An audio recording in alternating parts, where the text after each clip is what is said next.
نحمده ونصلي ونسلم على رسوله الكريم اما بعد فاعوذ بالله من الشیطان الرجیم بسم اللہ الرحمن الرحیم۔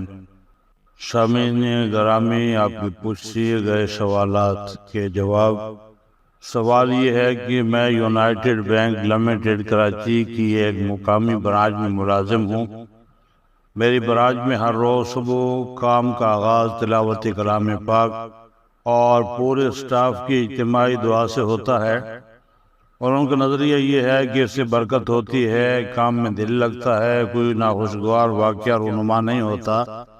میں اس قرآن پاک کی تلاوت اور دعا میں شامل نہیں ہوتا، لیکن جب تلاوت ہو رہی ہوتی ہے تو خاموشی سے سنتا ہوں، کہ قرآن پڑھنا سنت اور سننا واجب ہے۔ میرا مسئلہ یہ ہے کہ قرآن حدیث کی روح سے سودی کاروبار، اس کی ملازمت بھی منع ہے۔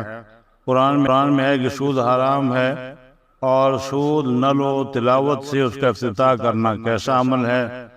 قرآن و سنت کی روشنی میں بتلائیں کہ کیا یہ جائز ہے؟ اگر نہیں تو اس کے گناہ گار کون لوگ ہوں گے؟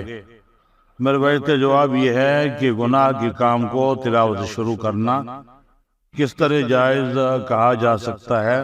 یقیناً یہ مباح اور اچھا عمل نہیں ہے، بلکہ یہ سوچیں کہ شریعت مطہرہ کی روشنی میں اس طرح کرنا شاید اس سے کفر کا اندیشہ ہو، تو غلط کام کو گانا بجانے کی محفل ہے، سودی کاروبار بھی کوئی لیکچر ہے، سودی معاملات کا لین دین اور اس کا جو ہے افتتاح یا اس بلڈنگ کی افتتاح پہ قرآن مجید کی تلاوت کرنا جو ہے، یہ انتہائی برا اور انتہائی ناجائز عمل ہے۔